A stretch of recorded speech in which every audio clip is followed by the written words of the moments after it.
devotional service. Like we voluntarily give up eating meat, fish, and eggs. We voluntarily give up gambling or speculation. We voluntarily give up illicit sex and intoxication. We give up the city. Yeah, we're giving up the city. Right, we're giving up the city and going out into the jungle. Such terrible austerity. We have to live in a tent in a beautiful valley with clear blue rivers and bathe in these pools of fresh water that's so clean you can drink it. Oh, I mean, it's just terrible. Eat fresh fruit right off the tree. I mean, oh, I don't know if I could stand it. Actually, austerity is pleasurable. When you have a taste for purity, when you have a taste for a spiritual life, then austerity is pleasant. It's wonderful. And then material so-called pleasures seem like, they're terrible because they cover over our intelligence and they inhibit our expression of spiritual love. And this is really the source of pleasure because that kind of pleasure is never ending. So we should understand that even though people don't like to perform austerities, we should learn the art of austerity to advance in spiritual life. And this is the example of Bali Maharaj. Bali Maharaj, he rejected Shukracharya. He rejected Shukracharya's philosophy of let's enjoy now and do spiritual life later. He said, no, I'm going to do spiritual life now when I have the opportunity.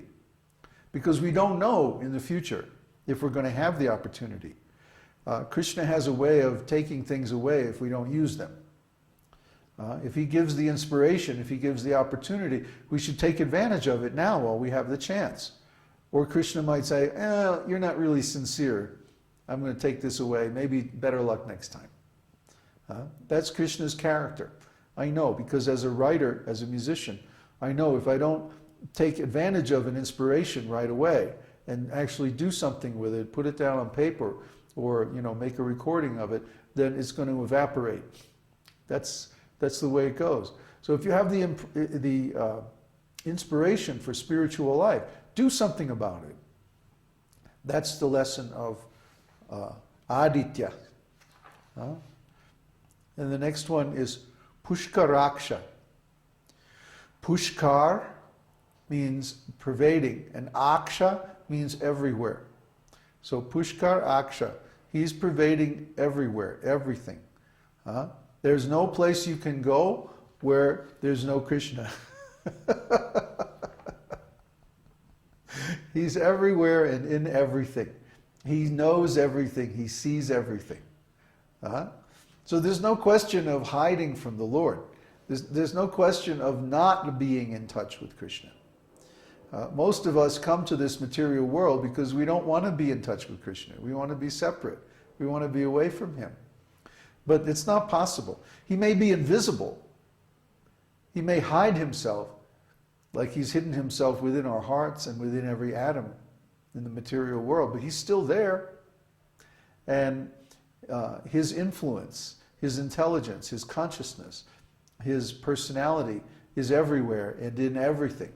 So in one sense, this material world is non-different from the Lord. But in another sense, it's his separated energy. Why is it called that? Because within this material world, you don't see God directly, unless he comes in the form of an incarnation. And that's pretty rare. Most of the time, we don't see him. So we may think, oh, God, there's no God, or we're not in touch with God, or we're separated from God. But actually, it's not possible. He's Pushkar Aksha. The next is Mahasvana. You'll hear this word a lot, Maha. Maha means the greatest. Like the Maha Mantra, the greatest mantra. Similarly, Mahasvana. Asvana means the object of worship, the deity. Asvana, that which is worshipped. So there are many things we can worship, and we see in life that people worship all kinds of things. Worship simply means that we give our attention to something. We give our homage. We give our love, our affection, our service to something. So we see in this material world that people offer their attention, their love, and their service to all kinds of material things. Their wife, their family, their job, their country, different philosophies and ideas, or different lifestyles, or, you know, so many things competing for our worship. You don't just watch TV for 5 minutes and you see all these commercials that are basically religious appeals to worship some quality of the material energy by giving them our money. You need this skin cream, you know, this will make you beautiful, you know, or some other nonsense thing, you know, that's just useless. But actually people... What's that? The cure for malaria. Oh, that's a good one. Yeah. We had one concern about living in the jungle area, which is that there's a lot of mosquitoes and you can get malaria. Well, actually malaria has been a problem in one of the areas that we're thinking of going to. So we were looking into anti-malaria, and there's a vaccine you can take that protects you for, I don't know, 90 days or something like that. And then there's these various medicines, of course, made from chemicals that you can take if you get malaria. And then we found out there's a simple herbal cure for malaria that costs like $1, you know, and you take it in the form of tea and it kills the malaria within a few days. So just imagine, you know, people are spending all this money on these toxic chemicals to prevent or stop malaria, and all they could do is plant a seed in their backyard and grow a plant. It's wormwood. Wormwood. It's the plant that's used to flavor absinthe, and it's a very powerful anti-parasitical drug in the form of a plant. It's a weed. It grows. It just grows in the forest, you know. So if you take this every day, you take a little bit in a tea, you'll never get malaria. In fact, you'll never get any intestinal parasites. I used to take it. Actually, when I came back from India one time, I had some intestinal parasites. And so I started taking three things: wormwood, black walnut, and cloves. You take these three things together. One kills the eggs, one kills the larvae, and one kills the adult parasites. So you take those three things and it'll wipe out all the parasites in your gut. And yeah, I felt so much better. I lost all this weight. You know, I'm going to do it again. We ordered a bunch from the herb place. So in Africa, millions died. Yeah, millions of people die because they don't have the money to buy those chemical drugs. It's a shame. In parts of India also, like Bangladesh, you know, there's a lot of malaria because it's a low, swampy, wet place, and there's lots of mosquitoes.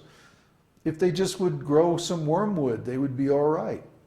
But because they don't know, they don't have the knowledge. But the chemical companies suppress the knowledge. They don't want people to know about the herbs. They want to sell the chemicals. And of course, the chemical companies have a lot more money than the herb companies, and they can advertise more. And so people think, well, the only cure is expensive chemicals. Well, people, especially people in a poor place, can't afford those. So they die. Why? Because somebody over here wants to get rich, making chemicals. Crazy world we live in, huh? So this is the material world. We are induced to worship things that are not good for us because it benefits someone materially. And we are, the knowledge of who to really worship or how to really worship is withheld.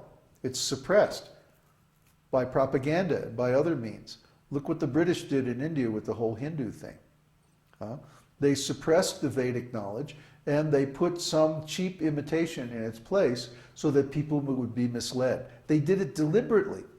There's even a famous address by Lord somebody or other to the British Parliament that we have to come up with a plan to wreck this Vedic society, otherwise we'll never be able to exploit these people. You know? We got to do something. So they came up with this very sophisticated plan. This is the material world. Yeah, it's Kali Yuga. It's the big lie. So don't get taken in by this. Understand that Krishna is Mahasvana. Mahasvana, the ultimate object of worship. And by worshiping him, by giving him our attention, our love, our offerings, and our whole life, actually, we'll make the greatest advancement.